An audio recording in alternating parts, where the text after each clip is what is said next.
السلام علیکم ورحمت الله. نن درته له یوې متفاوتې ویډیو سره راغلی یم.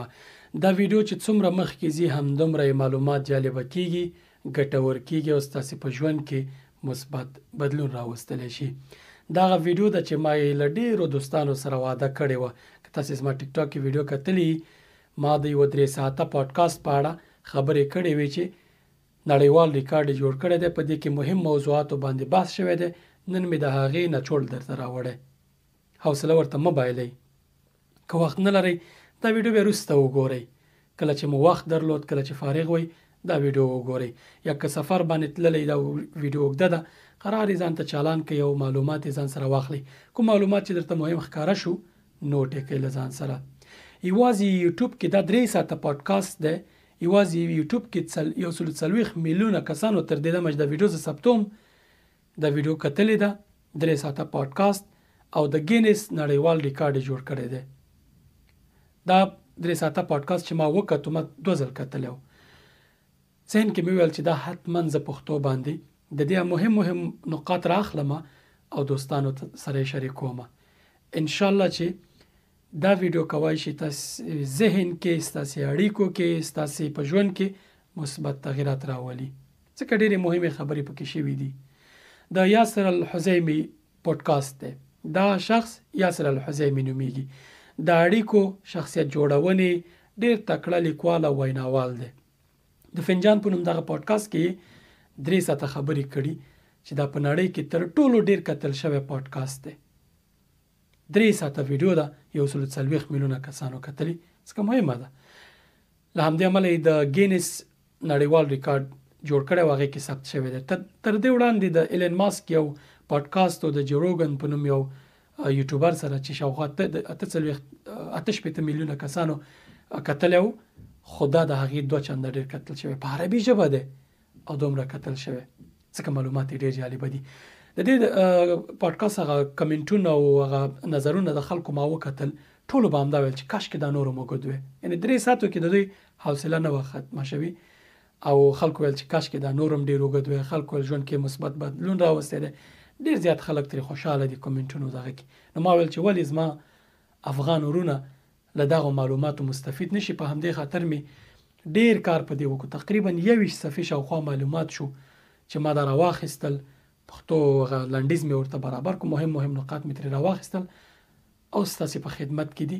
انشاءالله چې تر نورو دوستانو یې ورسوئ، ځکه موږ او تاسې همیشه په اړیکو کې ستونزې لرو. په اړیکې دي چې زموږ او ستاسې ژوند برابروي، اړیکې دي زموږ او ستاسې ژوند خوندور کوي یا یې بې خونده کوي. نو لومړی راځئ یوه لنډه مقدمه اورو چې دا پادکاسټ په څه شي باندې پیل کیږي. دا کلیپ یې وګورئ، ورپسې بیا موږ او تاسې خپله خبره جاري ساتو. له مطلب یا احتیاج پرته هیڅ اړیکه نشته. دا قاعده ده، نشته داسې اړیکه. ان له الله پاک سره اړیکه هم د مطلب لپاره ده، لکن له انسان سره د الله پاک اړیکه بې مطلبه، بې احتیاجه ده، ځکه هغه غني او ټولواک دی. د دې پادکاسټ چلونکی په مقدمه کې وایي روغتیایي ادارو څېړنې ښیي چې د ډپریشن یا ژور خفګان یو عمده لامل اوږدمهاله یوازیتوب دی، هغه چې ډېری ځوانان پرې نه اخته دي. او ښې او ګټورې اړیکې کوای شي پر دغه ستونزو د برلاسه کېدو لپاره مرسته وکړي. موږ او تاسې ګورو نن ځوانان ټول غم لري، خفګان لري، له ژونده خوند نه اخلي، ستړي وي، ځکه چې دی اکثره وخت یوازې وي. او که یوازې نه وي د دوی اړیکې ناکامې وي. د خلکو له لاسه د دوی ستونزې او تکلیفونه وي. خلکو سره خپل اړیکې نشي تنظیمولی. همدا ده چې دوی په ناروغیو، ذهني ناکراریو باندې اخته کیږي. نو دا پادکاسټ تاسې سره په دې کې مرسته کولی شي. ذهني ناروغتیا د بریالیو اړیکو سره ډېره زیاته ښه کیږي. پاموړ رول پکې لري. پر همدې موضوع پیل کوو. په پیل کې یاسر الحزیمی چې د پیاوړي شخصیت جوړولو او اړیکو متخصص دی او په دې برخه کې ډېر روزنیز ورکشاپونه، پروګرامونه او برنامې وړاندې کړي دي. دا د پیاوړي شخصیت په اړه وایي کله چې له چا سره اړیکې پالي، اړیکې د زغرې یا د شمشیر په توګه. زغره هغه وخت د شمشیر په توګه شمشیر باید لاس کې ولري، ځینې وخت کې باید پوخ کې کېدی او دغه اړیکې چې ته پال خلکو سره دا باید داسې چلندو سره کې مثال یې داسې وي، ته یو زغره لري، یو پوخ لري زغره او یو ډال لري. په اړیکو کې کله کله انسان چیچل کېږي، انسان زورول کېږي، پازابول کېږي د داسې خلکو لخوا چې ته ورسره هېڅ راشه درشه نه لري یا هېڅ کار دی ورسره نه وي، اما دوی ستا ژوند بې خونده کوي. دغسې خلکو پر وړاندې باید ته زغره یا شمشیر په لاس ولري او ته داسې خلکو په ضد یې وکاروي. کله چې ځینې خلک داسې هم دي چې د هغوی پر وړاندې باید ستا زغره په خپل پوخ کې پرته وي، راوای نخلي. کله کله باید د خلکو پر وړاندې هغه ډال ولري، دفاع وکړي له ځانه. مثلا کله چې ته مور او پلار سره مشران، ملګري، عزیزان، نیک دوستان، زغره دی یا شمشیر دی باید په خپل پوخ کې پروتي، اړتیا ورته نشته چې ته یې راوباسي. خو ځینې انسانان بیا داسې دي چې باید همدغه زغره دوی ته کرښې رسم کړي، حدود ورته وټاکي چې له دې حدودو به مخکې نه راځي. دغسې انسانانو ته باید تا حدود ټاکلي او ورته ووایي چې ګوره دغه زما حدود دي، دې نه به داخل ته نه راځي. ستونزه چیرې ده؟ که موږ دا زغره ونه لرو، د شمشیر ونه لرو او هر چا سره په نیک چلند او په دغه باندې ښه تعامل کوو، موږ کمزوري کېږو، عاجزه کېږو د خلکو پر وړاندې. خو که همیشه شمشیر په لاس ګرځو، بیا نو موږ تیزي کوو، خپلې اړیکې له منځه وړو او دوستان په مخالفانو بدلو. دا هم ته زیان اړوي. نه، د دې مطلب دا نه دی چې ته رښتیا شمشیر په لاس ګرځي او شمشیر راواخله وګرځه. نه، د دې هدف دا دی چې ته باید خپل خوی داسې تنظیم کې چې کوم ځای کې تیزی وکړي، کوم ځای کې نرمي وکړي. له حده ډیره نرمي هم تاوان کوي او له حده ډیر تیزی هم تاوان کوي. ته باید پوه شې چې چا سره څنګه تعامل وکړي، چا ته حدود رسم کړي چې له هغې مخکې رانشي، چا ته ووایي چې خپل حدود وپېژنه، راپرې نه دی چې ستا سره راوړاندې شي، له حدودو دې راتېر شي او زیاتیا در سره وکړي. هغوی ته باید خپل حدود ور وپېژني، هېڅ چا ته اجازه ور نه کړي چې له حدودو سره غړونه وکړي او ستا ژوند تریخ کړي.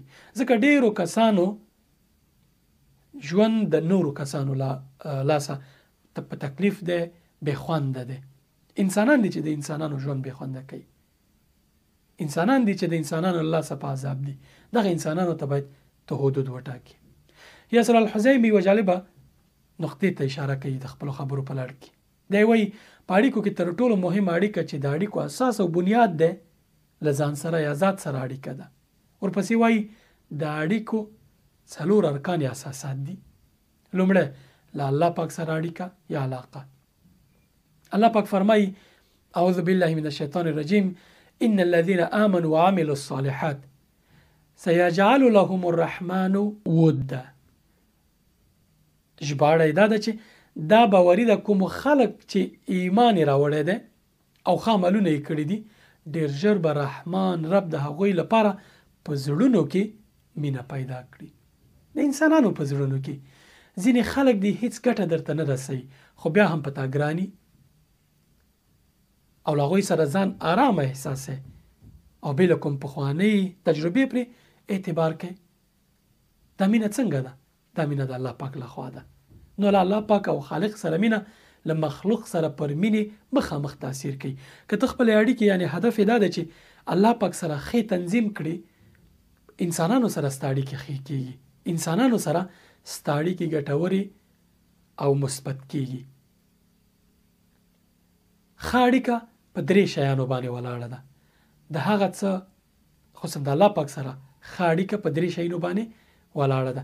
د هغه څه منل او ایمان پرې لرل چې موږ ته یې الله پاک امر کړی ویلی دي، په تقدیر ایمان لرل او د الله پاک د امر منل یا عملي کول او د هغه چې موږ ته ویلي مه یې کوئ د هغې نه ترسره کول. څوک چې دا کوي له الله پاک سره ښه اړیکه پالي. یاسر الحزیمی اړیکې په 3 ډوله تقسیموي.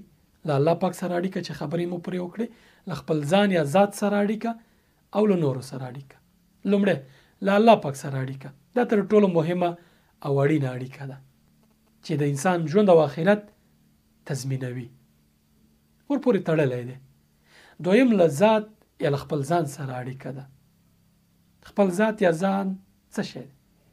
ستا اړیکې ستا ذات جوړوي، ستا کلتور، ستا مطالعه، ستا لباس، ستا ظاهري څیره، نوم دی، رفتار دی، ناسته ولاړه دی، ملکیت دی، نوم دی، تخلص دی، دا هر څه ستا د شخصیت یا ذات برخې دي. دا ستا شخصیت جوړي. د اړیکو جوړولو لپاره تر ټولو مهم د اساسي شی مهارتونه او وړتیاوې دي. ځکه اړیکې په تعاون یا یو بل سره مرستې یا یو بل سره د کومک کولو په اساس باندې مخکې ځي. یا اړیکې د ګټو په تبادلې باندې تکیه کوي. قرآن ورته تسخیر لفظ کارولی. ته زما، زه ستا او نور ټول یو بل دپاره نعمتونه او موږ او تاسې د یو بل لپاره مسخر کړای شوي وو. ټول نعمتونه زموږ او تاسې لپاره مسخر دي. انسانان الله پاک موږ او تاسې لپاره مسخر کړي دي. موږ او تاسې د نورو لپاره مسخر کړي وو. همدې لپاره ستا مهارتونه او وړتیاوې چې څومره زیاتېږي، ستا ارزښت ورسره زیاتېږي او تا ته د خلکو احتیاج یا اړتیا زیاتېږي. او برعکس څومره چې ستا مهارتونه، پوهه او استعداد دې کمیږي، خلکو ته ستا احتیاج ډیریږي، په خلکو باندې ته بوج کېږي، ارزښت دې ورسره کمیږي. یعنی څومره مهارتونه چې ته لرې، همدومره مهم شخص یې. مثلا که ستا یوه نړیواله مهمه ژبه زده یي، په کمپیوټر او ټکنالوژي پوهیږي، شرعي علم لري، تاریخ دې زده وي، نو ته په دې برخو کې چاته احتیاج نه یې. خو چې څومره ستا پوهه، ستا مهارتونه کمیږي، همدومره خلکو ته ستا احتیاج او پر خلکو د تکیه زیاتېږي او خلکو اړتیا بیا تا ته کمیږي. بل مثال، کله چې ته چاته زنګ وهې او ستا نوم د هغه د موبایل پر ښیښه راځي، همدا چې هغه کس ستا نوم وګوري، اتومات پوهیږي چې څه قصه ده. تم پوهیږي چې هغه کس ته ټلیفون ځواب نه کړي، هغه کس ته ارزښت نه درکوي. هغه کس به له ځان سره فکر کوي چې د ستا د نوم په خپل موبایل ښیښې باندې وویني چې بیا یې څه کار دی، بیا څه خبره ده، بیا څه مطلب دی، بیا څه مرستې ته اړتیا لري. خو که ته یو ماهر انسان واوسې، له ځانه مهم شخصیت جوړ کړي، علم دې لوړي، تجربه دې ډېرئ، دغه کس ته چې ته زنګ وې، ټلیفون دې په ډېرې خوشحالۍ باندې وکړي کوي، ځواب درکوي او پوهیږي چې یا یې احوال اخلي او یا کومه ګټه ورسې. ځکه چې پوهیږي چې ته مطلب نه لري، ځکه ته په خپل ځان باندې متکی او مهارتونه دې لوړ دي، شخصیت دی. یو څوک چې همیشه خلکو ته زنګ وهي او مرسته غواړي په هره برخه کې چې، نو د هغه په ټلیفون به خلک خوشحاله کیږي؟ نه. ځکه څومره چې ته په خلکو تکیه کیږي، همدومره په خلکو بوج کیږي. نو ځکه ستا مهارتونه، استعداد، پوهه، وړتیاوې ستا پر اړیکو مخامخ اغیز لري.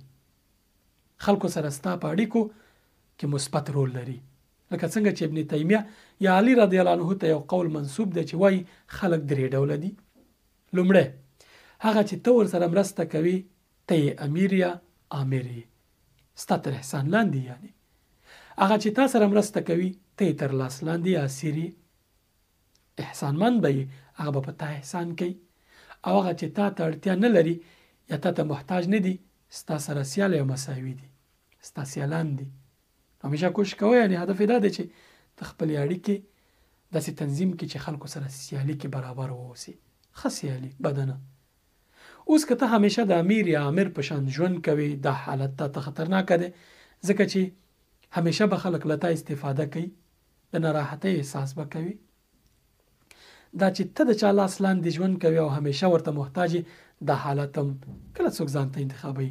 د ذلت حالت د همیشه به ځان کم احساسوي، هیڅ ارزښت به ځان ته نه ورکوي، خلک به هم تا ته چندان ارزښت نه درکوي، ځکه انسان خپل ځان ته ارزښت ورکوي. ټول وخت به د خجالتۍ او ذلت په احساس باندې تېرېږي. او دا چې همیشه د سیال ژوند کوي او هیڅ چاته احتیاج نه یې، دا هم سخته ده، ځکه انسانان یو بل ته ضرورت لري. نو ته باید د دې ټولو منځ کې لاره انتخاب کړې. هدف ترې دا دی. زه چې کله وایم هدف ترې دا دی، دا زما خبرې دي، یعنی چې مې وویل دا زما خبرې دي، لا یې تشریح کوم چې تاسو ته اسانه شي. اصلي خبرې د یاسر الحزیمي دي. زه چې کله اضافه کوم، تشریح کوم، یعنی یا هدف یې دا دی، په دغه کلماتو استعمالوم. یو څوک و دعا یې کوله چې یا الله ما خپل هیڅ بنده ته، هیڅ مخلوق ته مې احتیاج وه. امام احمد ابن حنبل دا خبره واورېده، ویل د انسان د خپل هلاکت لپاره دعا وکړه. یعنی ځکه یوازې مړي خلکو ته محتاج نه دي، خو تر هغې چې ته ژوندی ته خلکو ته او خلک تا ته اړتیا لري. له خپل ذات سره حقیقي او ګټوره اړیکه دا ده چې ستا اصلي څېره له هغې سره ډېره متفاوته نه وي چې ته یې خلکو ته ورښکاره کوي. یعنی پټه او ښکاره څېره دې یو شان وي. له همدې امله ویلیام جیمز په نوم یو کس ویلي، فیلسوف دی، کله چې 2 کسان ملاقات کوي دا په حقیقت کې 6 کسان ملاقات کوي. څنګه مثلا ته یو چا سره ملاقات کې، ته چې ورته په کومه سترګه ګوري هغه ځان ته په همغه سترګه ګوري چې ته ورته ګوري، او هغه په حقیقت کې چې کوم دی هغه چې تا ته په کومه سترګه ګوري یو کس، ته چې د هغې له اړخه کوم ځان ته نظر لري 2 کسان، او ته چې څنګه یې 3 کسان، 3 دا 3 هغه 6 کسان. یعنی انسانان د نورو په نظر ځان ته ګوري. اوس اصلي خبره راځي، ستا د اصلي شخصیت او هغه چې ته یې خلکو ته ښکاره کوي ترمنځ چې څومره تفاوت ډېرېږي، په همغه اندازه ستا ژور خفګان، غم دی، او په ځان بېباوري، د ځان کم ارزښت احساسول او دا نور ستونزې ورسره ډېرېږي. ته چې کله یو شان یو خلکو ته بل ډول ځان ښکاره کوي، له دې سره به ستا دا احساس دوامداره زیاتېږي چې ته منافقت کوې، دروغجن او په ځان باندې ډاډ نه لري، ډاډ دې کمیږي، ځکه چې ته 2 څېرې لري، یو هغه چې خلک دې ته ګوري، یو چې ته څنګه یې. او دا له نورو سره ستا پر اړیکو ډېر منفي تاثیر لري، ځکه خلک ډېر ژر ستا اصلي حیثیت او څېره پیژني. مثلا تا ته یو څوک راځي درته وایي چې زه دا کار تا سره د انډیوالۍ په خاطر کوم، د الله دپاره کوم، خو آخر کې درنه مطلب لري. دغه کس اول کې چې څنګه وو تا ته معلوم شي چې په آخر کې د هدف مطلب وو، مطلب دپاره تاسو دا کومک وکړو، اتومات د څېره تا ته رابرسېره کېږي. دا ډول انسانان چې کله اصلي څېره د دوی راښکاره شي، دوی ځان ته هم معلومیږي چې زه مطلب اشنا یم، تا سره دا اړیکه پالم. حقیقت کې اصلي څېره د خپله څرګنده ده، او تا ته چې کومه څېره درښیي هغه اصلي څېره نه ده. انسانان نورو ته د رقیب یا د څارونکي په سترګه ګوري. سارتر په نوم فیلسوف وایي کله چې انسان یوه خونه کې یوازې ناست دی، دی په خپله وي یا اصلي حالت وي، د موقف، د ارزښتونه او نور هر څه چې دی لري دی ته پام نه وي، طبیعي حالت کې ناست دی.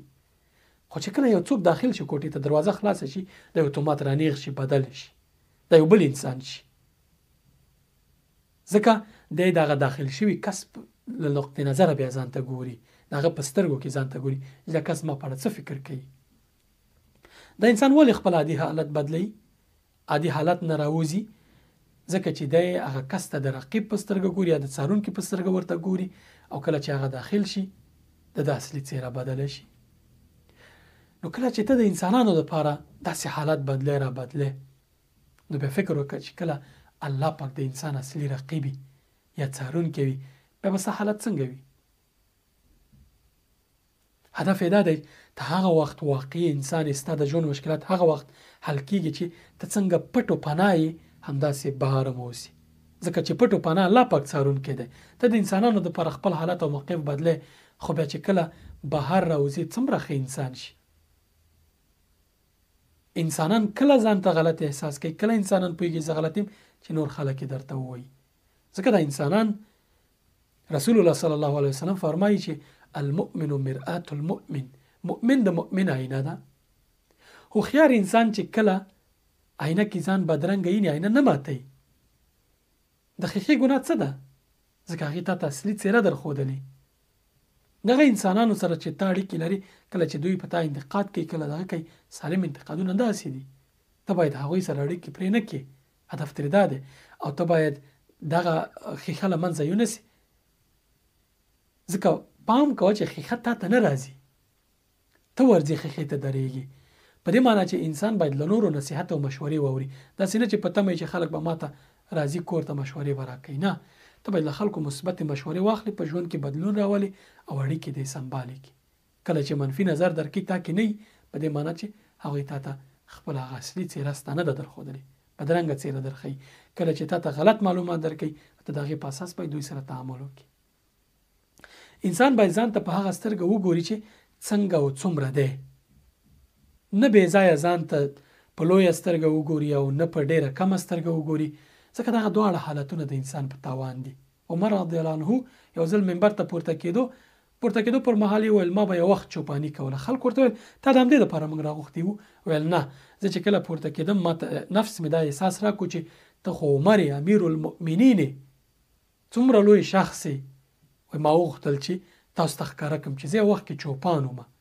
یعنې هدف دا چې خپل هغه غرور، ایګو او کوم احساس د کبر چې زړه کې راته هغه یې وواژه، مړ یې کړو، اور یې ور مړ کړ او طبیعي حالت یې ځان ته غوره کړ.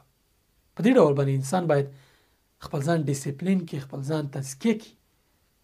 خو که انسان ځان بیا له حده زیات کم ګڼي دا هم ستونزه لري، ځکه چې دا ته تاوان کوي.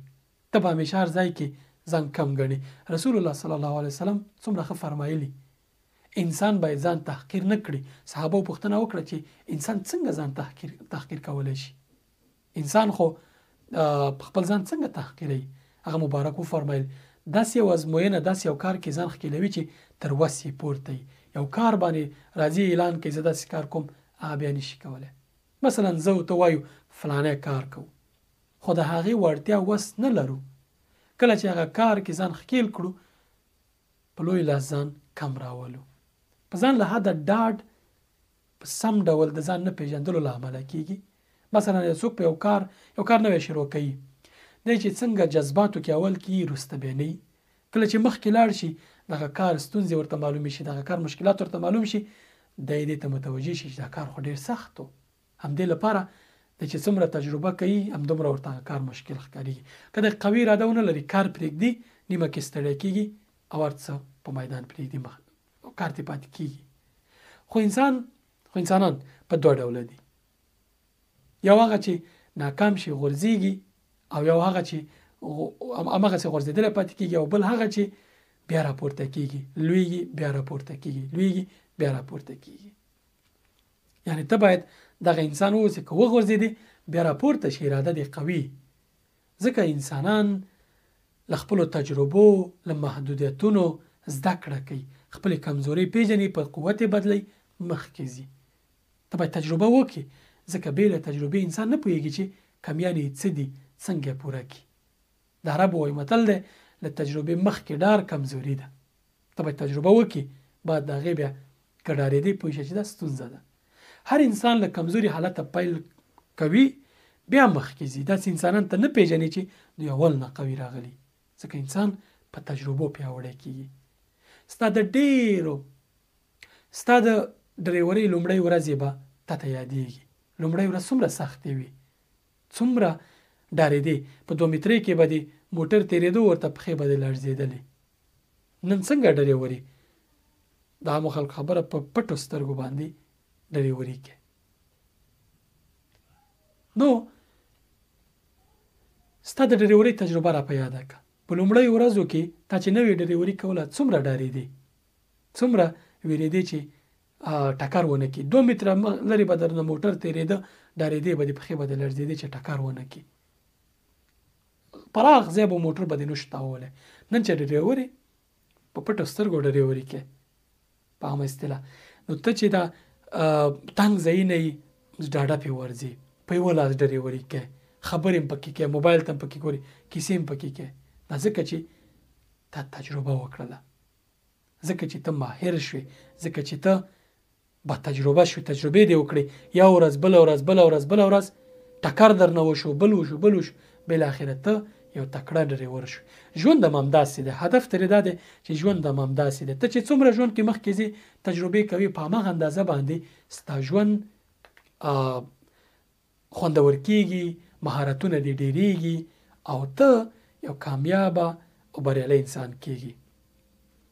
هر څه ته چې په ژوند کې داخلېدې همدا فکر کوه چې زه په لومړۍ ورځ په ډریورۍ کې څنګه ومه، یا په یو بل کار مثال راوله ځان ته، په دې ورځ باندې زه څنګه ومه او وروسته بیا هغې کې څنګه ماهره شوم. هر کار د ژوند همداسې دی. د همدې ډریورۍ قاعده په هر څه تطبیقوه. وروسته ته تکړه کېږي، ته تجربه پیدا کوې، سترګې دې پخېږي، بیا همداسې ډاډه په هر څه باندې ورځي. دا ډېر ښه مثال دی. ډلیوري چې ما نوې شروع کوله، لرې به موټرو طبیعت به مې ورته خراب و چې اوس ونه لګي. اوس الحمدلله په ډاډ باندې پوهېږم چې څومره زاویې زه نه وینم، حتی راته معلومېږي چې په دې ځای زه تېرېدی شم. داسې هم همداسې ژوند هره برخه همداسې ده. تجربه غواړي، ممارست غواړي، زحمت غواړي، جدوجهد غواړي، اراده غواړي قوي. هر کار د ژوند همداسې په تجربو باندې مخکې ځي او ته کامیابه کېږي. پکې د خبرو په لړ کې یاسر الحزیمي 3 شیان ډېر اسانه ډول باندې تعریفوي او د اعتماد په نفس او غرور ترمن فرق کوي. یو په ځان ډاډ یا اعتماد په نفس دی. د خپل وړتیا شعور چې هغه وړتیا په انسان کې وي، دې ته اعتماد په نفس وي. غرور په هغه وړتیا ډاډمنېدل چې انسان په وجود کې بیخي نه وي، انسان هغه نه لري وړتیا، خدای په ډاډی غرور پې کوي. او ځان کم ګڼل بیا د وړتیا په شتون کې پر خپل ځان بې باوره کېدل یا اعتماد نه لرل، دا ځان کم ګڼل دي. د خلکو خبرې په انسانانو تاثیر کوي، خو کله چې انسان په ژوند کې لاسته راوړنې ولري نو په هغې زړه ډاډه وي او د خلکو خبرې پرې ډېر تاثیر نه کوي. خو که انسان په ژوند کې لاسته راوړنې ونه لري، د خلکو خبرې ډېر زر پرې تاثیر کوي او اغېزمنوي.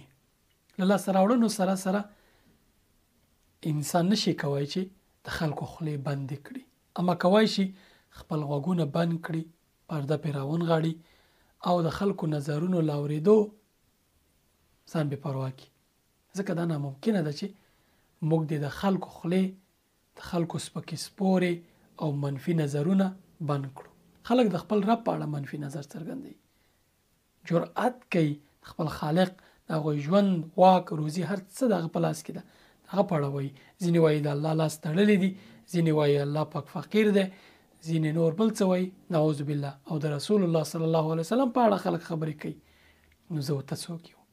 نو ما ورته نشي خوندي پاتې کېدی د خلکو له خبرو. موسی علیه السلام الله پاک ته ویل ای ربه د خلکو خولې زما په اړه بندې کړه.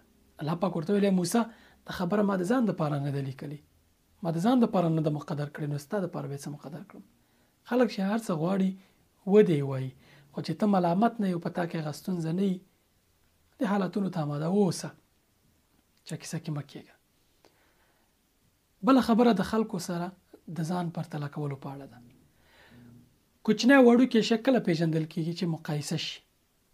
کوچنی د غټ شي سره مقایسه شي، بیا تفاوت کېږي. کله چې یو داسې شی له بل شي سره پرتله کېږي، دونه برابري بیا غټه وړوکی نه معلومیږي.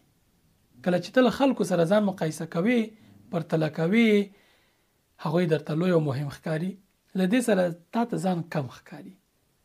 خو که خلک کم ګڼي او ځان درته لوی ښکاري، بیا درنه کبر کېږي.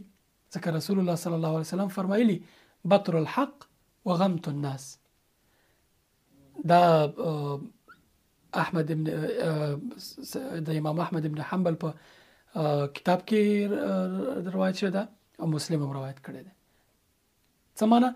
د حق ردول، د حق څخه انکار، په حق باندې سترګې پټول او د خلکو سپک ګڼل، دا کبر دی، دا د کبر تعریف دی. خو اوس حال څه دی چې هر انسان ته د هغه اصلي مقام په اندازه پام وکړي.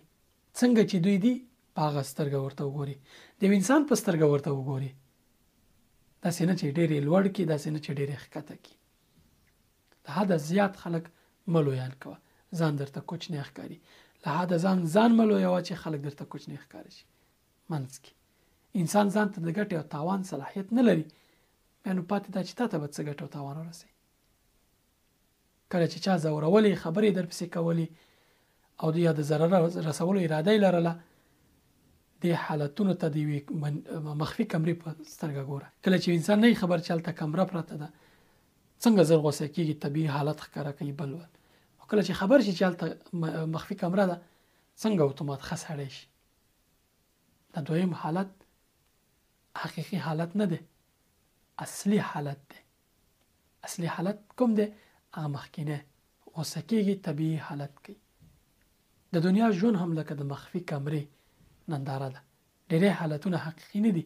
تا ته چې څنګه د خلکو هغه څېرې ښکاري، څنګه چې درته خلک ښکاري، دوی په اصل کې داسې نه دي. د خلکو راضي کولو او ناراضه کولو لپاره دنیا ته نه یې راغلی. موږ دنیا ته د هغه څه ترسره کولو لپاره راغلي یو چې الله پاک یې له موږ غواړي، الله پاک پرې راضي کېږي. دته نه چې خلک لوی او کم وګڼو.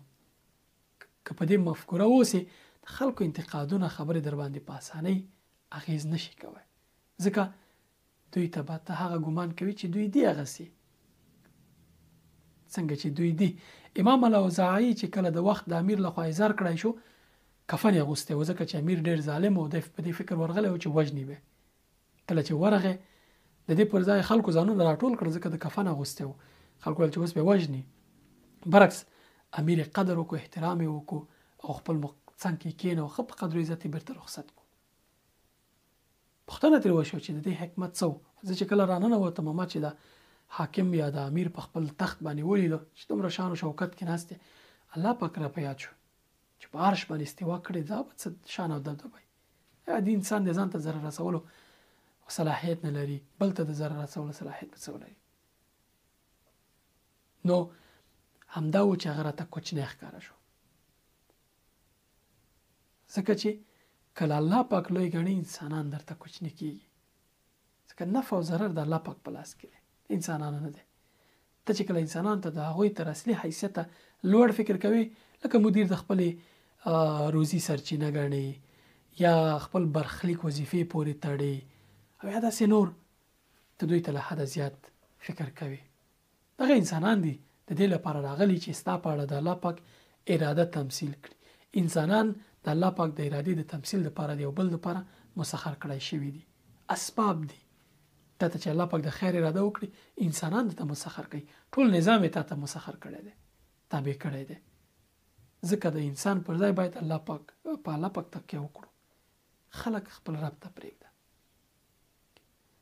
دا مقایسه کول چې نور خلکو سره ځان مقایسه کوي، هغه لویان دي، ته ورسره یو ډول چلند کې، تعامل کې ته مه کوه. ته دغه انسانانو په ژوند کې دننه شه، زر قسمه مشکلات لري، زر قسمه ستونزې لري. پاتې دا چې ته د هغوی په شان، ته که د هغوی په ځای شي، ته به سل ځله په دې خپل اوسني حالت باندې شکر وباسي. بیا د یوې پوښتنې په ځواب کې چې له څه ډول خلکو سره چارو کې مشوره وکړو، دی وایي له داسې چا سره مشوره کوه چې د 3 شرطونه ولري. حکیم وي تا ښه وپېژني او ستا په موضوع باندې ښه پوهېږي. بیا نو خبره یو بل مهم ځای ته ځي، اوسنی غربي انفرادیت یا انډیویژوالیزم، چې ځینې مسلمانان ځوانان هم ترې متاثره شوي دي او عمل پرې کوي. دا په شدید ډول باندې مردود یا رد کړای شوی دی، د طبیعي ژوند خلاف دی. انفرادیت ځانځاني ته وایي چې هر سړی خپل خواهشاتو پسې منډې وي، هر سړی خپل کار کوي، خپل ځان خوشحالولو لپاره ستړی، نور خلک کورنۍ خپل خپلوان ترې پاتې. یاسر الحزیمي وایي له انفرادیت سره اطمینان او ډاډ نه راځي، ډاډ او امنیت کورنۍ سره له تړاوه راځي، خپل خپلوانو سره له تړاوه راځي. پخوا به هڅه کېده چې کورنۍ لویې کورنۍ خپلې کړی شي، مثلا هېڅ به دې نه پېژندو، پلار به درته ویل دا دې تره دی، ماما به ماما کړی شوی به، هېڅ به ستا خپل خپلوان نه و. دا به په قصدن کېده، ځکه پلار به یا کورنۍ به غوښتل چې دا کورنۍ پراخه شي، ته د هغوی سره تړاو ولري، ستا اړیکې پراخې، سبا هغوی ستا مرستې ته راشي، ته د هغوی مرستې ته راشي. خو انفرادیت د دې هر څه مخالف دی، ځکه چې ته په لوی لاس پردي خلک خپلوي، په دې معنی چې اړیکې دې پراخېږي او لا ډېر خلک د اړتیا پر وخت ستا مرسته کوي، همداسې ته هم د خلکو پکارېږي، غم کې در سره ګډون کوي، ښادي کې، ټول ژوند در سره خوندور کېږي. همدا چوکاټ ته دې ته اړ کوي چې خپل سلوک او ژوند عیار کړي د اصولو او د کوم هغه کلتور چې د هغې مطابق. د دې سره داسې نشي ویلی چې هر ډول مې خوښه یې زه کوم، ژوند کوم، هر څه چې مې خوښه یې زه کوم، ځکه ته بیا د هغوی استازیتوب کې هغوی ته اجازه نه درکوي چې ته دغسې سلوک وکړي چې د هغوی د اصولو یا د ټولنې د اصولو خلاف وي. خو که د خپلې کورنۍ او ټولنې اصول ته ژمنتیا نه ښایي، بیا چې د څنګه ژوند خوښ یې هغه کوي، نو همدا ده چې ټولنه در سره ورو ورو مخالفت شروع کوي او ته خپل قدر له لاسه ورکې، ګوښه کېږي، یوازیتوب ته ځي، په نتیجه کې خوشحالي دې هم خپل شي، غم دې هم خپل شي، او د غم په وخت کې تنها پاتې خوشحالي دې یو دوه کسه در سره ناست دي. کله چې بیا ستا خوشحالي کې نور خلک ګډون وکړي لا زیاتېږي خوشحالي دې، غم کې د خلک ګډون وکړي غم دې تقسیمیږي.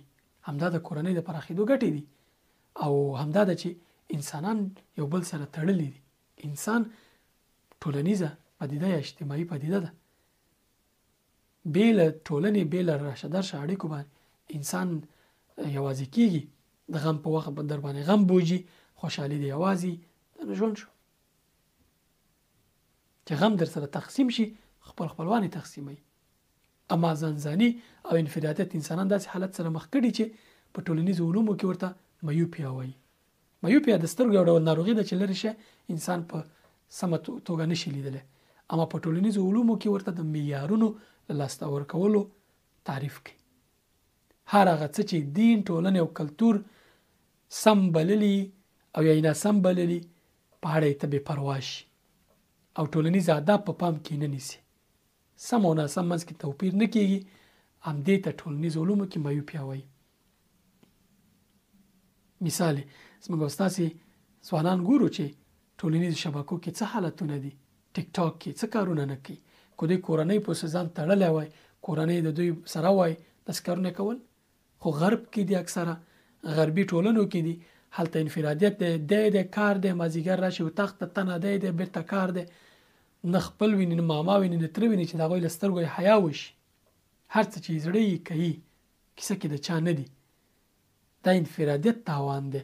که دوی ځانونه ټولنې پورې تړلی، ځانونه خپل کلتور پورې، دین پورې، خپلوانو پورې تړلی او دا فکر کولی چې دا کار زه کوم، زما خپل خپلوان ما سره په دې مشکل لري، زما د کورنۍ زما د ټولنې نوم بدیږي، هېڅکله داسې کار نه کوم.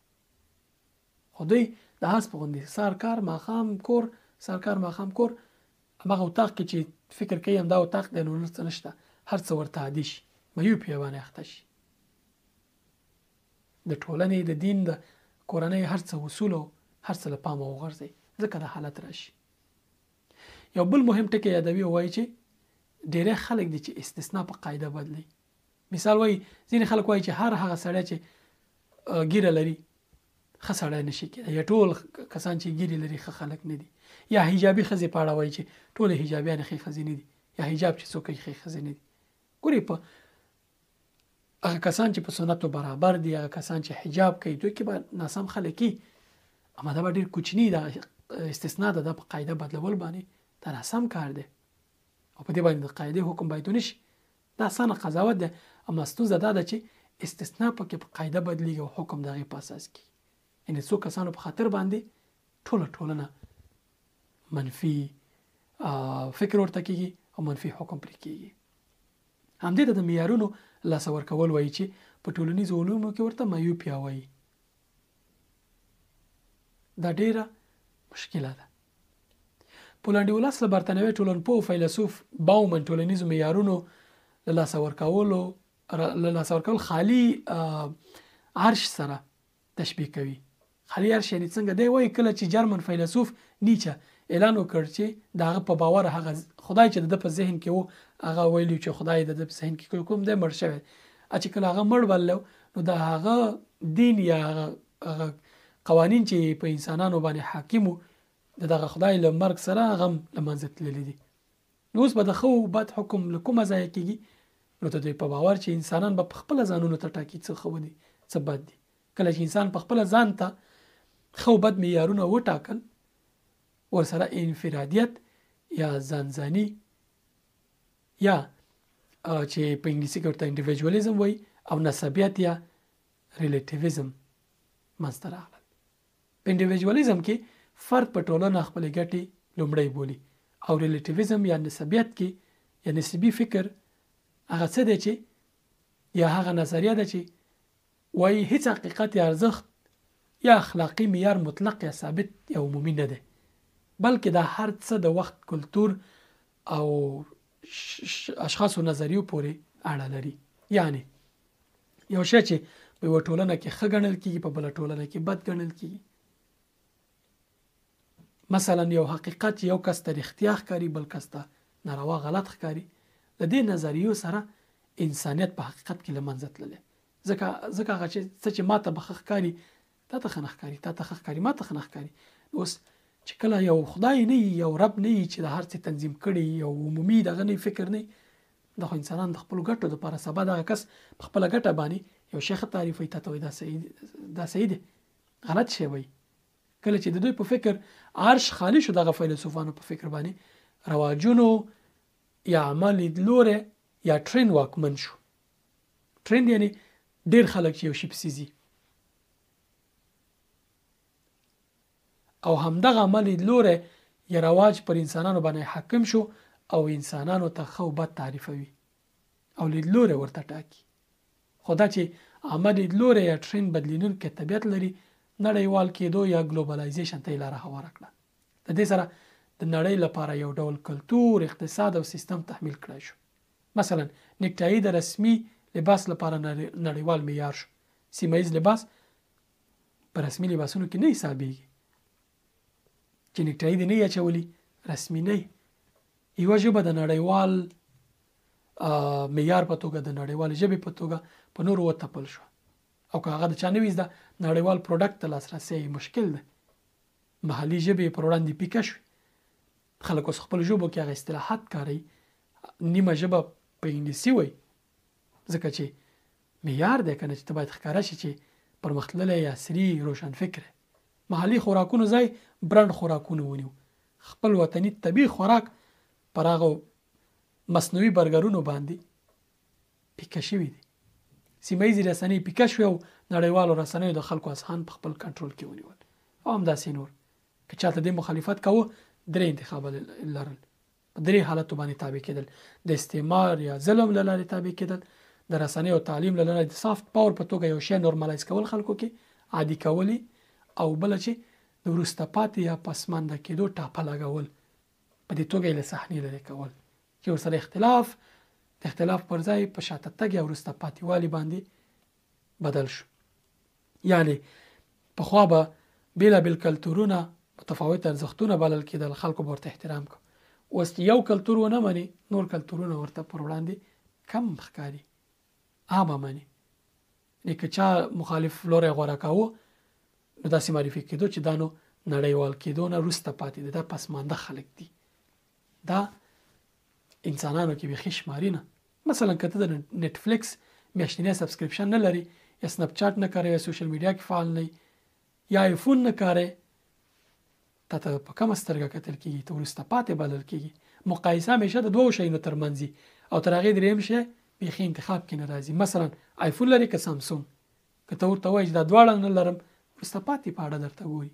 مثلا د لوبو برخه کې هم ټول خلک په دوه ډلو باندې ویشل شوي: ریال مادرید که بارسلونا.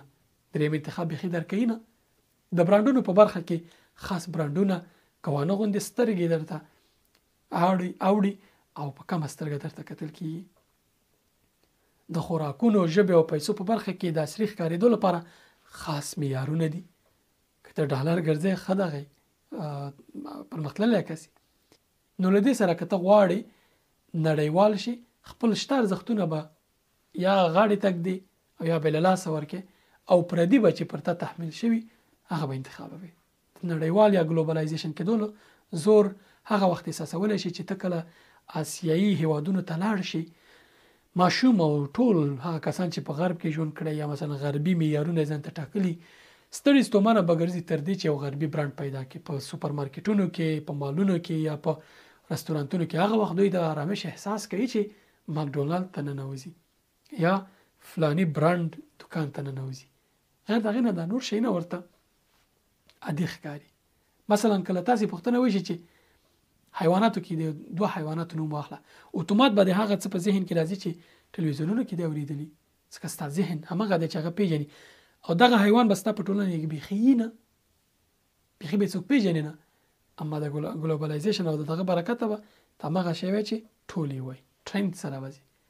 د ګلوبلایزیشن او نړیوال کېدو نه وروسته د شخصي ګټو پاللو نظریه یا یوټیلیټریانیزم راغی.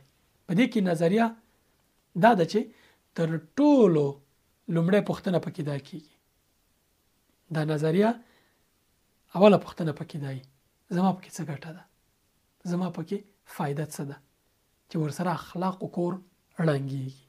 مثلا یو څوک یو څه وایي یا خپله یوه خوښه شریکوي په سوشل میډیا کې یو شی وایي احساسات خپل شریکوي سملاسي ورته ځواب ورکول کېږي چې دې کې زما څه ګټه ده زما پورې څه اړه لري زه خپل کور کې دا کیسې کوه.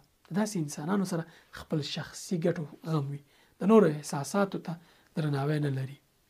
تر دې وروسته بیا قراردادي یا قراردادیزم نظریه راغله چې په انګریزي کې ورته کنټراکچوالېزم وایي.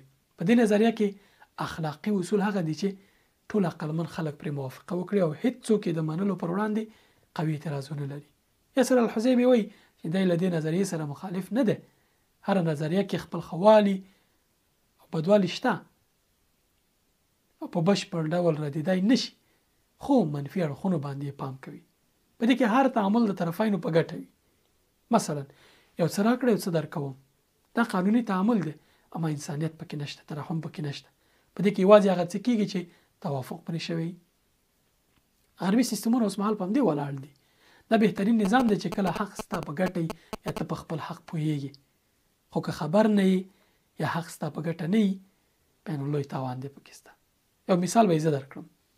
مثلا غربي هیوادونو کې کله چې ته یو شی په قرارداد راخلي اول کې درته هر څه ډېر ښایسته ښکاره کوي ډېر ستا په ګټه خو کله چې ته قرارداد فسخه کوي بیا نو دوی هغه ځای کې تا راګیر کوي ځکه دوی یو اوږد ټرمز اند کنډیشن په نوم باندې اصول لیکلي چې صفحې ته کله هغه لولې څوک یې نه لولي که ته لولې دومره ډېر دی چې ژوند دې ورسره په همدې لوستو کې تېرېږي اما کله چې ته قرارداد فسخه کوي بیا نو ستړی کوي او ډېر زیات دې پازابوي. مثلا د موبایل سیم کارت مثال راوخلم. سیم کارت ته په غربي هیوادونو کې راخلي 40 میاشتې قرارداد کېږي ارزانه درکوي قرارداد درکوي 14 ورځې وخت لري چې دې ورځو کې به ته وټاکې چې بېرته فسخه کوي قرارداد که نه 14 ورځو کې خو ته نشي کولی چې هغه خدمات معلوم کړي. خدمات خو په میاشتو معلومیږي چې ضعیفه ده دا شبکه که نه. کله چې ته قرارداد 14 ورځو نه وروسته فسخه کوي که تا 40 میاشتې قرارداد کړی د ټول قرارداد پیسې به ورکړې که ته خوشحاله که خفه که 12 میاشتې قرارداد کړی 12 میاشتو پیسې به ورکړې. په دې اړیکه کې ترحم نشته انسانیت نشته ټوله پکې ګټه ده کمپنۍ پکې ګټه ده ټرمز او کنډیشن یې درته اچولي دي چې تا نه لوستي بیا دې راګیر کړي. دا ډول نظریې یوازې په مخالفتونو او جګړو کې پکارېږي ګټورې دي اما په طبیعي ژوند کې ځای نه لري ځکه انسانان ترحم ته ضرورت لري. دا ان تر کورنۍ هم رسېدلي میړه به د یو شي بل ورکوي ښځه به د بل شي بل ورکوي زه به دا کوم ته به دا کوې ته به دا ګټه رسې زه به دا ګټه در سره کوم. په داسې حال کې چې اړیکې اصل کې په مهربانۍ ولاړې دي یعنی که یو انسان کمزوری وي په هغه باندې بوج راځي ترحم ورته پکار دی عدالت باید ورسره وشي ژوند په مهربانۍ ولاړ دی ځکه خو الله پاک فرمایي چې ولا تنسوا الفضل بینکم خپلو منځونو کې احسان کول مه هېروئ. دا مثلا ځکه بیانوي چې موږ پکې ښکېل یو تر یو حده او موږ باید ژوند ته کتنه وکړو چې چیرته روان یو او مسیر مو چیرې دی. موږ خپل ډېر غني کلتور غني او بډایه اصول لرو په دین کې په خپلو کلتورونو کې په خپل ټولنیز ژوند کې. موږ چې کله یو شی انتخابو هغه شی باید له بل چا نه کاپي کړو چې ګټور وي زموږ ټولنې ته. داسې څه نه وي چې زموږ ژوند سره دې حالت ته ورسېږي چې ځانځاني موږ هره ورځ په ژوند کې له بېلابېلو ناخوالو سره مخ کېږو. موږ طبیعي انسانانو طبیعي ژوند ته ضرورت لرو. موږ ماشینونه نه یو. موږ باید هغه څه وکړو چې ژوند خوندور کوي ژوند چټک حالت کې نه وي په دقت حکمت پکې او ټول شیونه زموږ او ستاسې طبیعي رواني. دا ژوندونه ښه زرق و برق ښکاري خو داخل کې ستړي کوونکي دي ټول ډپریشن لانزایټي له خفګانونو ډک دي. معتاد الله پاک داسې نظام په ژوند کې ټاکلی چې طبیعي دی خوند کوي ډېر نورمال رواني عبادت هم پکې وختي کار هم پکې وختي فامیل ته ټول. اما په سرعت باندې که ته دې ژوندونو پسې ځې بیا نو هر څه پیکه کېږي طبیعي حالت نه وځي. زه او ته انسانان یو ټولنیز راشه درشه دا هر څه باید وکړو. انفرادیت ځان ته مه انتخابوه کنټراکچوالېزم باندې مه ځه انسانانو سره په تراحم باندې اړیکه پاله او خلکو سره راشه درشه کوه. لکه څنګه چې د دې ویډیو په پیل کې وویل شول دغه یوازیتوب اوږدمهاله یوازیتوب د ډیپریشن ژور خفګان او د دې شیانو اصلي لامل دی. ته چې کله خلکو سره اړیکې پالي، خلکو سره ناسته پاسته کوي، ته خپل غم تقسیموي خلکو سره، هغوی چې کله تا سره خپل د زړه هغه خبره شریکوي، خواله کېږي، ستا بوج ستا غم کمیږي، ذهن دی ورسره ډېر راحته کېږي. خو که ته یوازې اتاق کور دا شی نه تا ځپي، ځکه ته ټولنیز موجود یې، ټولنیز مخلوق یې، ته ضرورت لري چې خلکو سره اړیکې وپالي. د دغه 3 ساعته پادکاسټ په لړ کې ښاغلی حزیمي یو بل مهم شي ته اشاره کوي چې زموږ او ستاسې د ژوند نه بېلېدونکې برخه جوړوي ټولنیزې رسنۍ یا سوشل میډیا. دی وایي ټکنالوژي یا ټولنیزو شبکو ژوند اسانه کړی، خو اړیکې یې ډېرې سختې ستونزمنې کړي دي. ټکنالوژي د خلکو ترمنځ موانع لرې کړي، خو ورسره د اړیکو جوړول یې اغېزمن کړي دي. اوس اړیکې اړتیاو په پوره کېدو ولاړې دي. داسې اړیکې نشته چې مطلب یا حاجت پکې نه وي. دا قاعده ده چې بې مطلبه اړیکه نشته. دی وایي ان له الله پاک سره اړیکه هم په مطلب ده، خو زموږ سره د الله پاک اړیکه بیا بې مطلبه ده، بې حاجته ده، ځکه هغه غني ذات دی او موږ ته کوم احتیاج نه لري، موږ ورته احتیاج یو. خو برعکس نور انسانانو منځ کې اړیکې یو بل سره بیا ټولې په مطلب او په حاجت باندې ولاړې دي. حاجت یا مطلب د اړیکو اساس دی، نو ځکه خلک د مطلب اشنایي له امله نشو ملامتولی چې ولې هغوی د مطلب په اساس باندې موږ سره راشه درشه کوي، ځکه انسانان دي. څومره چې تا ته د خلکو اړتیا ډیریږي، همدومره ستا سره د خلکو اړیکې ډیریږي. څومره چې مطلب او حاجت د خلکو زیات شي، تا سره د اړیکې ګرمې شي او تګ راتګ در سره زیات شي. دا بشپړ ډول باندې طبیعي ده. که ته د حقیقت ومنې چې خلک د مطلب په خاطر تا سره اړیکې لري، بیا نو که هغوی در سره ناڅاپه اړیکې پرېږي، ته نه ځورېږي. کله کله داسې وي چې ملګري دي، ټول خلک در سره ښه راشه درشه کوي، قرض در نه وغواړي، چې ته یې ورنه کړې، بیا نو هغوی خفه وي. کله چې مقابل لوری ځینې وخت په دې پوه شي چې ستا نه یې مطلب پوره نه شو، نور د کیسه کې نه کېږي. دا د اړیکو طبیعت همداسې دی. ته باید په دې ونه ځورېږي، ته باید په دې خفه نه شي. ان له مور او پلار سره اړیکې هم مطلب ته په کتو بدلیږي را بدلیږي. مور سره د انسان اړیکه ځکه قوي او پیاوړي چې مور د انسان ډېر حاجتونه پوره کوي. که مور دغه حاجتونه پوره نه کړي، پلار یې تشه ډکوي. مثلا یو پلار خپل زوی ته وایي چې زه تا ته موټر اخلم، یو میاشت بعد یا یو هفته بعد، په دغه یوه هفته کې یا یو میاشت کې د دوی مجلسونه څومره خوږې کېږي، د پلار سره مینه څومره زیاتېږي، د راشه درشه هر څه ورسره زیاتېږي. پلار خو پخوانی هماغه پلار و، مخکې پلار و. څنګه دا اړیکه داسې ناڅاپه خوندوره شوه؟ ځکه چې یوې اړتیا داسې ماحول جوړ کړو، اړتیا ته په کتو باندې حالات بدل شو. په دې تړاو له ځینې نورو وضاحتونو وروسته خبره بیرته اړیکو علاقاتو ته بیایي او پر اړیکو د ټکنالوژي او عصري ژوند اغیز باندې خبرې کوي. او وايي عصري ژوند ملګرتیا پیکه کړې ده. ملګرتیا او خلکو سره اړیکې پالل ډېر زیات مهم دي. ان قرآن کریم د دوزخیانو په اړه ویلي دي فما لنا من شافعین ولا صدیق حمیم. اوس نه زموږ لپاره څوک سپارښت کوونکی شته او نه کوم صمیمي ملګری. ابن عباس رضی الله عنهما وایي دوی به په صمیمي ملګرو پسې ګرځي، سرګردان به وي، ځکه دنیا کې صمیمي ملګري وو چې دوی به په هر څه ورسره کول، وخت به یې ضایع کول، ګناه به هم د دوی په خاطر کوله.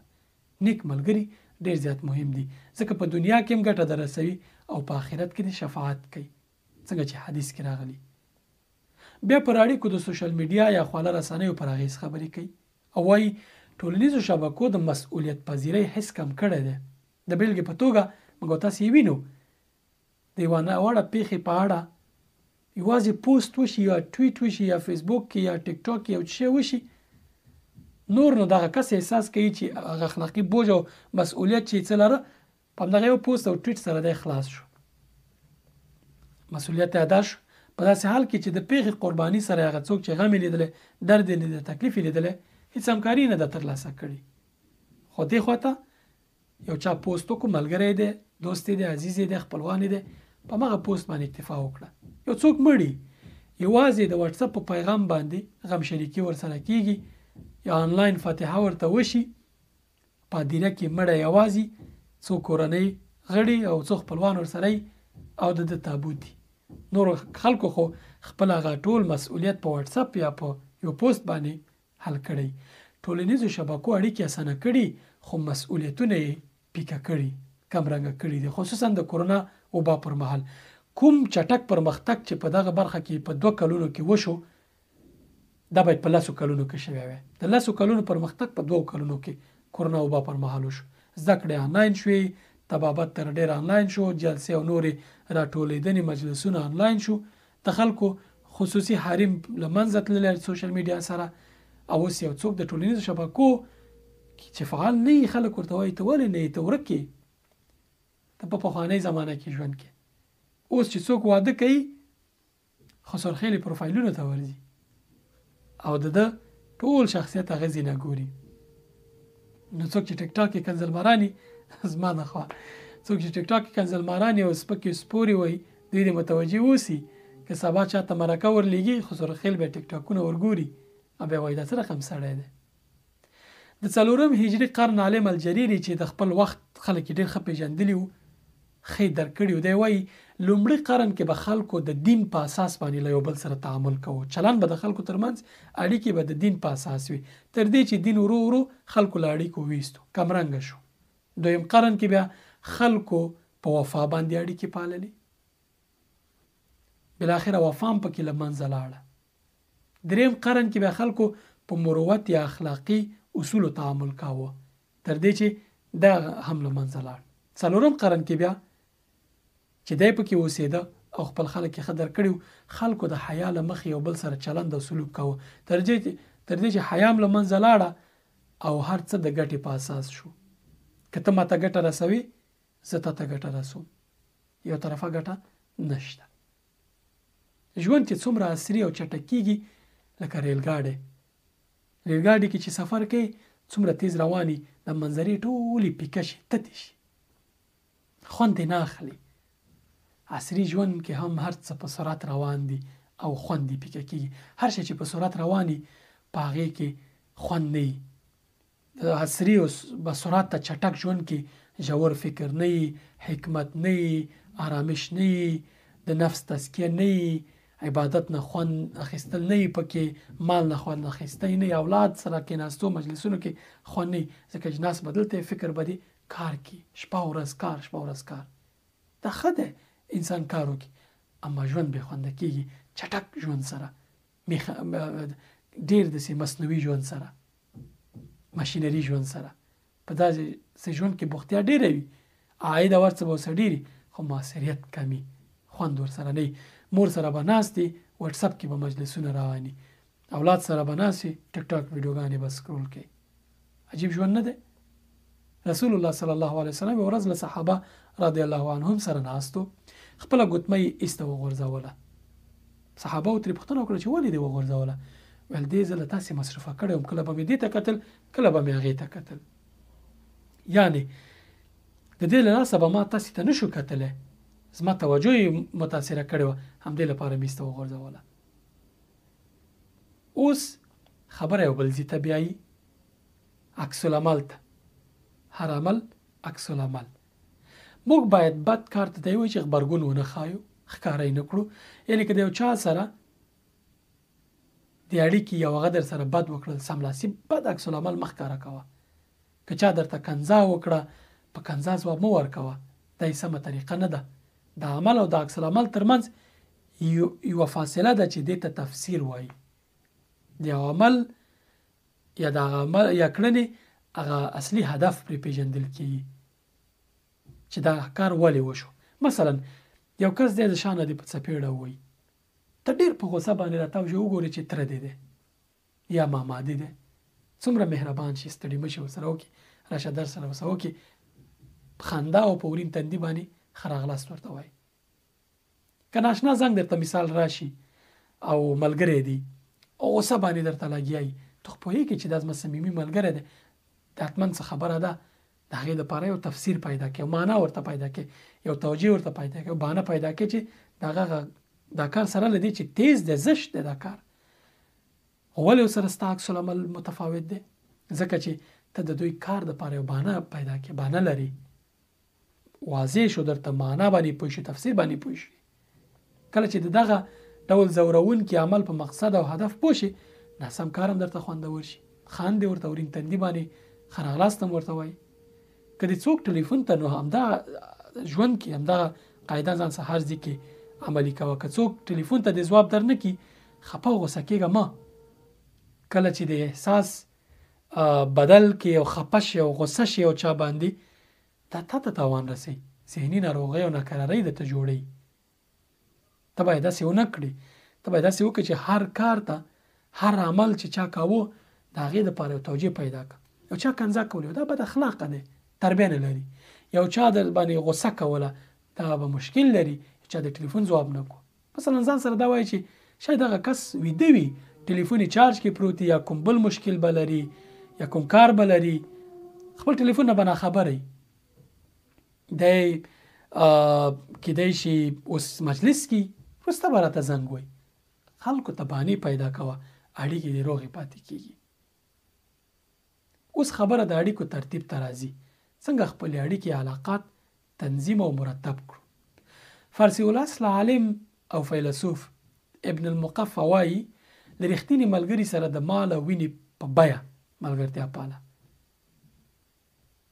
د اوسنۍ مطلب مانډیوالي نه ښیي، ملګرتیا ښیي، ټینګه ملګرتیا چې هغه هم تا ته د مال او وینې په بیه ولاړ وي. ملګرتیا ډېر ګران کار دی، هر سړی ښه ملګری نه دی. بیا وایي له پېژندګلوۍ هغو کسانو سره چې سلام و کلام ورسره لري، هغوی سره ناسته پاسته او ملاتړ یې کوه. د نورو خلکو لپاره ورین تندی او مسکا د کفایت کوي، خو له دښمن سره هم عدل او انصاف کوه. په پای کې وایي له هر چا سره چې یې د خپل دین او عزت حفاظت کوه. یعنی هدف یې دا دی چې د هیڅ چا لپاره له خپل دین او عزت نه مه تېرېږه او قرباني مه ورکوه د دین او عزت لپاره، هیڅ چا ته هم. ځکه هیڅ څوک په دې نه ارزي چې ته ورته د دین قرباني ورکړي، د عزت قرباني ورکړي. بد خلک دی وایي همیشه ستا ارزښتونه ازمایي چې ته صبر کوې او که نه. د دوی چلند تا ته مهارت در زده کوي. ځینې سپک کسان هڅه کوي چې تا خپل منطق ته ښکته کړي، مه ورښکته کېږه، ځکه چې ته نشي کولی پر هغوی باندې برلاسی او بریالی شي. یو انسان چې کنځل ماري، ته یې په کنځلو ترې ګټې، ته ورسره عین کار کې، عین چلند کې نه، ته ترې ځان ساتي. ته چې کله د هغوی موقف ته ښکته کېږي، په هر حال کې تا بایللې ده. هغوی په دې پښیمانه کړه چې یو نیک انسان یې له لاسه ورکړی، کله چې ستا په شان خلک په خپل ژوند کې پیدا نه کړي. چا سره جنجال او جګړه مه کوه، بلکې د هغوی مقام خپل ذهن کې ښکته کړه. یاسر الحزیمي په مثال کې وایي له چا سره جنجال نه کوم زه، خو چې کله د چا نه مې زړه بد شي نوم یې بدلوم. مثلا په ټلیفون کې مې لیکلی فلانی عزیز، فلانی ګران، فلانی محترم، فلانی صاحب. کله چې زړه مې ترې بد شي، دا صاحب، دا عزیز یا دا بله کلمه چې د ګرانښت له امله ما درته لیکلي، دا ترې لرې کوم او داسې احساس کوم چې په دې کار باندې برلاسی شوم. ضروري ده چې کله غوسه یې شیونه مات کړي او ځان ویښته وشکړي او بل نه، یوازې هغه عادي چلند وکړه چې زړه دې پرې راحته شي. رسول الله صلی الله علیه وسلم نه زده کړه. بیبي عایشې رضی الله عنها ته یو ورځ وفرمیل ای عایشې کله چې ته غوسه یم زه در باندې پوهېږم او کله چې ته خوشحاله یم در باندې پوهېږم. ویل څنګه یې د الله رسوله؟ ویل کله چې ته غوسه یې د ابراهیم علیه السلام په نوم باندې قسم کې ورب ابراهیم، کله چې ته خوشحاله یې بیا زما په نوم باندې ورب محمد وی. هغې ورته ویل چې بالکل له دې وروسته ستا نوم نه هېرومه. څومره خوندور. کله چې د له چا نه زړه بد شو، مرتبه یې ښکته کړه. څنګه؟ مثلا پخوا به د دغه کس پیغام په ډېر مینه محبت باندې زر ځوابوه، اوس یې په ځنډ ځواب ورکوه. مخکې دې ورسره مجلسونه ډېر کول، اوس دې مجلسونه کم که. مخکې به دې مصرف پې کاوه، چکر به ورسره تلي، اوس ورسره مزه. بې پروا شه ترې او د هغه لپاره نور قرباني مه ورکوه ځکه چې هغه ارزښت نه لري. که ته ټولو ښو ناښو خلکو سره یو شان چلند کوي دا ستا تېروتنه اشتباه ده. پام دې وي چې مور او پلار او کورنۍ او نږدې عزیزان له دې مستثنا دي، هغوی چې ارزښت لري. یاسر الحزیمي وایي اړیکې په 5 ډوله دي. ژوندۍ اړیکې د حق په ادا کولو او د واجباتو په ترلاسه کولو، عدالت، مهرباني، اصلاح او یو بل ته بخښلو باندې ولاړې دي دا اړیکې. ورپسې مریضې اړیکې دي، د بوج او ملامتي له ډاره ډکې وي. څومره خلکو سره به مریضې اړیکې لري؟ مثلا هر کار د دې لپاره کوي چې مقابل لوري خفه نه شي. مجلس او ناسته پاسته دې ورسره د دې په خاطر ده چې ډارېږي چې هغه درنه خفه نه شي، ملامته دې نه کړي یا څه ونه وایي. که د داسې اړیکو دوام غواړي ځینو ویټامینونو ته اړتیا ده چې وروایي چې دغه اړیکې په روغو بدلې شي. اصول هدف یې دا دی چې اصول او کوم حدود چې لري هغه ملګرو سره واضح کړي باید تر څو مریضې اړیکې په روغو اړیکو بدلې شي. ناروغونکې اړیکې یا مریضونکې، درېیمې بیا ناروغونکې یا مریضونکې اړیکې دي. مخکینی خو مریضې اړیکې وي، دا مریضونکې دي، ناروغونکې دي. په داسې اړیکو کې مقابل لوری ستا تر مسؤلیت پورته خپل حق غواړي، پرته له دې چې ستا حق ادا کړي. چې لږ نور هم درته واضح کړم، دغه ډول اړیکو کې مقابل لوری پرته له دې چې خپل مسؤلیت یا حق ادا کړي له تا څخه ستا تر وسې پورته مسؤلیت ادا کولو غوښتونکی وي او په تا په دې ملامتي اچوي چې ولې دې له خپل وسه پورته دغه حق نه دی ادا کړی. مثلا یو ملګري ته په یو رستورانت کې دعوت کړی، ملګري دعوت کړی، یو بل ملګري د صمیمي ملګری تا نه خپي ولې دې ماته دعوت نه ده کړی. و مسلمانه زه خو بل ملګري دعوت کړی وم، نه زه تا نه خپه شوم، تا باید زه دعوت کړی وی. د ګیلمن شوي ملګري حق دی چې له تا سره رستورانت ته لاړ شي، اما دا چې ته بل چا دعوت کړی او دی په ناحق له تا خپه دی، دا اصل کې ملګرتیا اړیکه داسې اړیکه یا داسې چلند ملګرتیا او اړیکه خرابوي، ځکه هغه خپل حق پر تا بوج کوي. ورپسې مړې اړیکې. دا څنګه اړیکې دي؟ دا هغسې اړیکې دي چې دواړه اړخونه خپل مسؤلیت نه ادا کوي. مثلا میړه او ښځه ده، ګډ ژوند لري، دواړه مصروفه دي، سرګردانه دي، کاروبار کې مصروفه دي، مینه محبت ژوند کې نشته، ناستې پاستې نشته دی. اوس ډېری دغه همداسې شوي دي، اولادونه د دوی له مینې محروم دي، ما دوی یوازې کار، کاروبار او ژوند پسې سرګردانه دي. دا حقیقي ژوند نه دی، دا طبیعي ژوند نه دی. الله پاک فرمایلی ومن آیاته ان خلق لكم من انفسكم ازواجا لتسكنوا اليها وجعل بينكم موده ورحمه. دا الله پاک د قدرت د نخود څخه یوه نښه دا ده چې ستا لپاره همدا ستاسې له جنس نه یې مېرمنې پیدا کړي، جوړه یې پیدا کړي چې له هغوی سره آرام ترلاسه کړئ یا له هغوی نه آرام ترلاسه کړئ. او ستاسې ښځې او خاوند په منځ کې مینه او خواخوږي پیدا کړې ده. لتسکنو الیها یې ویل، له هغوی څخه سکون ترلاسه کړئ. یاسر الحزیمي وایي د مېرمنې ترڅنګ اوسېدو سره چې کوم سکون انسان ترلاسه کوي هغه له بل چا سره نشي ترلاسه کولی. ابن عباس رضی الله عنهما فرمایي وایي آدم علیه السلام په جنت کې د رنګارنګ نعمتونو په منځ کې یوازیتوب احساساوه، خو الله پاک ورته بیبي هوا خلق کړه چې آرامش ورسره ومومي. انسان هغه وخت د اطمینان احساس کوي چې د خپل مېرمنې ترڅنګ وي، له هغې پرته یې زړه نارام وي. یوازې د مېرمنې او میړه په اړه الله پاک فرمایي چې د دواړو ترمنځ یې مینه، محبت او خواخوږي پیدا کړه. دا داسې مینه ده چې پردی لور کور ته چې پخوا دې نه پېژندله راشي، میړه پردی زوی دومره یو بل باندې ګران شي چې د ژوند هر څه یو بل پورې وتړي، او تر نږدې انسانانو یو بل ته ډېر ګران شي، ځکه د دواړو ترمنځ مینه الله پاک اچولې ده. دا مینه چې له مېرمنې سره یا له میړه سره بل هیڅ چا سره نشي موندل کېدی. طبیعي ده چې سم انسان یادو، بېلارې انسان نه چې مېرمنې کور کې دته په انتظار ناست دی او د پردو لوڼو پسې ګرځي. هر هغه اړیکه چې الله پاک خوشحاله نه کړي یقین ولره چې تا هم نشي خوشحاله کولی. ناروا او نامشروع اړیکه چې ته فکر کوې تا به خوشحاله کړي، ډاډه اوسه چې تا نشي خوشحاله کوی، تاسې ځان غلطوي. د یو کار پیل چې خرابي پای هم خرابي. وژونکي اړیکې ورپسې دي. 5 ډول بیا وژونکي اړیکې دي چې د انسان ژوند هم تباه کوي او آخرت هم. دا ډول اړیکې علاقات نه فطرت سره جوړ دي او نه شرعي دي. له پردو خویندو سره ناروا اړیکې، بد ملګري چې ستا دنیا او آخرت دواړه خرابوي او ستا د بېلارې کېدو لامل کیږي. د رسول الله صلی الله علیه وسلم حدیث نه دا اورېدلی، 3 ملګري وو، 3 واړه په یو چیرته تللي وو، بیرته راستنېدو کې لار کې په طوفان او باران شو او دوی و سمڅې ته پناه وروړله. سمڅه کې دوی بند پاتې شو، تیږه راوغورځېده، د سمڅې مخې بنده کړه. یو کس راغی، الله پاک ته زارۍ وکړې چې الله ما چې فلاني عملونه کړي دي، ما چې کوم عمل کړی دی هغه عمل که ستا دپاره او تا قبول کړی دی، ته موږ ته لاره خلاصه کړه. لږه لاره خلاصه شوه. دویم قسم ورته کار وکړه، لږه لاره خلاصه شوه. دریم قسم خپل عملونه الله پاک ته وړاندې کړه او لاره خلاصه شوه، دوی وژغورل شو. اوس فکر وکړه چې دغو کسانو کې یو کس که ګناهګار وي، بد انسان وي، دوی به وژغورل شي؟ نه.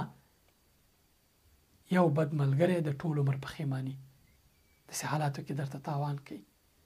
ملګري تا یا جنت ته بیولی شي یا د دوزخ ته. نو انتخاب ستا دی چې آخرت کې له چا سره غواړي واوسي. ځینې اړیکې وي دایمي، لکه د کورنۍ نږدې غړي، خپلوان او دا نور. ځینې اړیکې لنډمهاله وي، سفر کې یو ملګری ویني بیا هغه پخپله مخه ځي ته پخپله. اوس پوښتنه دا ده چې څنګه خپلې اړیکې تنظیم کړو. مثلا یو چا سره غواړي اړیکه کمه کړي، غواړي له یو چا سره اړیکه بیخي پرېږدي، ته داسې کوه چې اړیکې مه پرېږدوه، کموئ، کمرنګه کوئ. مثلا که پخوا د چا سره هر ټلیفون ځوابوه، اوس یې ټلیفون کم ځوابوه، وخت ورسره کم تېروه، پخوا په شان هغه سره راشه درشه مه کوه، په اړه یې فکر مه کوه. خو داسې مه کوه چې بیخي اړیکې پرېږدي، ځکه چې دغه اړیکه به په مخالفت او په دښمنۍ بدلیږي. مخالفین چې د خلک کېدل هغوی سره مه اړیکې پاله، هرکلی یې کوه، ځکه داسې انسان نشته چې مخالفین ونه لري. په دې معنی چې د ټولو خلکو راضي ساتلو لپاره هڅه مه کوه، اما کوشش کوه چې اړیکې د سالمي. خلک په خپلو مخالفینو مه بدلوه. الله پاک فرمایلی چې وکذلک جعلنا لكل نبي عدوا من المجرمين وكفى بربك هاديا ونصيرا. موږ د هر پیغمبر لپاره د مجرمانو له ډلې دښمنان ګرځولي، خو د لارښود او ملاتړي په توګه دی الله پاک کافي دی. پیغمبران خو د اخلاقو نمونې او د صبر بیلګې وي، او تر ټولو مهمه دا چې الله پاک غوره کړي وو. نو چې داسې انسانان هم دښمنان او مخالفان لري، ستا بیا څه تمه ده؟ الله پاک موسی علیه السلام په ټولو ګران کړی وان، په فرعون هم ګرانو، خو کله یې له پامه بد شو؟ کله چې موسی علیه السلام خپل اصول او قواعد اعلان کړل، خپل مبارزه اعلان کړه. دا قاعده په یاد لره، هر هغه انسان چې مخالفین نه لري هغه په ژوند کې اصول او قواعد نه لري. هر هغه انسان چې اصولي او قواعد لري هغه مخالفین هم لري. له اصول پرته به ته د هر چا په خواخه چلیږي، د هر چا په طبیعت به چلیږي او هر سړی به در سره خوشاله وي. خو همدا چې ته خپل اصول اعلان کړي، ډېر خلک به په مخالفینو بدل شي. خو له دې سره سره هڅه کوه چې خلک په مخالفینو بدل نه کړي، ځکه چې فضا در باندې تنګېږي. د بېلګې په ډول ته که د خپل سیمې له دکاندار سره مخالفت پیدا کړي، سبا مجبور چې بل ځای ته لاړ شي، بل ځای کې سودا وکړي. ته که په خپل کلي جومات کې مخالفت پیدا کړي، مجبور بل جومات ته لاړ شي، ورو ورو به اخر تنها په کور کې یوازې پاتې، چېرته به دې راشه درشه نه وي. په زړه کې څوک مه بندي کوه، ځکه په زړه کې کینه داسې ده لکه زهر چې بارې راوباسي، نور انسانان وژني یا ضرر ورته رسوي، او که په داخل کې تا له منځه وړي یا تا ته ضرر رسوي. ته باید زړه له کینې پاک وساتې. خپل زړه د خلکو له کینې همیشه پاک ساته. یوه بله قاعده، اړیکې چې څومره پیاوړې کېږي همدومره یې عمر لنډېږي، او کله چې اړیکې په تعلق بدلې شوې ژر له منځه ځي. یعنې څومره چې د چا پورې د زړه تړلی همدومره اندازه ژر له هغو سره ستا اړیکه له منځه ځي. مینه خوندوره او زړه راښکونکې ده، خو عشق بیا عذاب دی. عشق ناروغي ده. ابن عباس رضی الله عنهما د عرفې په ورځ باندې یو کس ولید او پوښتنه یې وکړه چې دا څه پېښ شوي دي په ده باندې. خلکو ورته وویل دا عشق دی. ټوله د عرفې ورځ یې په دې دعا تېره کړه چې اللهم اني اعوذ بک من العشق ای ربه زه تا ته له عاشقۍ نه پناه دروړم. ځکه دا تعلق دی. کله چې دا تعلق د انسانانو سره ستا پیدا شي ته به ځورېږي، هغوی به خپل کار کوي. ښه اوس پوښتنه دې همدا ده چې د عشق او محبت ترمنځ به فرق څه دی؟ آیا قرباني ورکوي د دې لپاره چې مقابل لوری په تا ګران شي او که د دې لپاره چې ته په مقابل لوري ګران شي؟ دا دواړه فرق لري. درې نښې دي که دا په تا کې وي نو ته د تعلق یا عشق یا د بل چا پورې زړه تړلو ستونزه باندې اخته یې. لومړی د هغه کس په غیاب کې د هغه په اړه ډېر زیات فکر کوي چې کله در سره ناست دی ټول فکر دی په دی شاوخوا نور هر څه دی هېري. او دریم دا چې هغه خپل ملکیت ګڼي، نه پرېږدي چې بل چا سره راشه درشه ولري، بل چا سره ناسته پاسته کوي، په تا باندې بد لګېږي، بل چا سره چې ملګرتیا کوي یا بل چا سره چې د خپل کار کوي ته فکر کوي چې هر څه باید دا ستا په خوښه وکړي. د هغه کنټرول غواړي. انتخابونه دې ترې اخیستي دي، هر انتخاب خپل ورکوي. که دا درې علامې یا نښې په تا کې وي مشکل کېږي. مثلا چې هغه کس نه وي فکر دې ورسره یې مسیجونو پسې کوي ته چیرته یې، کاشکې زما تر څنګ وای، زما ژوند په تا باندې روان دی، ته چې نه ژوند داسې دی او هغسې دی. نه پرېږدي چې بل چا سره خبرې وکړي. کله چې داسې حالت راشي مقابل لوری ورو ورو ستا نه ځان ګوښه کړي، ستا نه ځان لرې کړي. ځکه انسانان غواړي په خپله خوښه باندې ژوند وکړي او ته دومره محدودیتونه په هغه باندې لګې ته پرې بوج کېږي. ته به ځورېږي چې هغه در سره اړیکې نه پالي او هغه باندې به ته بوجي. یعنې ته چې څومره ځان یو انسان پورې تړي او هغه ته نږدې کېږي هغه هم دومره فاصله اخلي له تا نه، همدومره فاصله پیدا کوي او ځان درنه خلاصوي. ځکه چې یو شی څومره ډېرېږي عادي کېږي او انسان ورسره خسته کېږي. په خلکو باندې ځان مه ډېروه. د لسګونه کسانو کیسې به مو اورېدلي، په کمنټونو کې به مو لیدلي چې خلکو ته لیکي د تعلق یا د زړه بایللو په ستونزه باندې اخته وي. ابن القیم ویلي څوک چې څومره یو شي پورې ځان تړي تعلق یې ورسره زیاتېږي په همغه شي باندې همدومره په عذابېږي. تعلق یا ځان تړل دوه ډوله دي، یو طرفه بل دوه طرفه. دا دواړه یا هر تعلق چې اړیکو کې یي په مخالفت یا دښمنۍ بدلیږي. ډېر کم استثناءات لري چې د الله پاک په توفیق سره اړیکې بریالي کېږي. غیر د هغې نه ملګرتیا په تعلق یا اټچمنټ باندې بدلیدی شي خو برعکس نشي کېدی چې تعلق دې په ملګرتیا بدل شي. مثلا زه تا ته لاس در کوم، دا لاس ما لاس ونیسه، ته خپل لاس راکړې، دواړه ولاړ یو په یوه حالت کې. ته که خپل لاس کش کې زما نه لرې کړي زه په ځای ولاړ یم ته هم ولاړ یې. خو که زه تا ته لاس درکړم او ځان مې تا باندې تکیه کړی که ته زما لاس خوشې کړې زه شاته غورځېږم، زما د غورځېدو لامل ته یې، ستا نه زما کرکه کېږي، ستا سره زما مخالفت پیدا کېږي. ولې؟ ځکه چې تا وغورځولم. په داسې حال کې ستونزه اصلي زما ده، ما په تا تکیه کړې وه. دومره تکیه په چا مه کوه چې لاس تر نه کش کړي ته وغورځېږي. همدا چې اړیکو کې کله کله یو څوک ځان یو طرفه کې اړیکې وشلي یا اړیکې کمې کړي مقابل لوري اتومات په مخالفت او دښمنۍ باندې هغه اخلي. نه، ته باید د تمه ولري.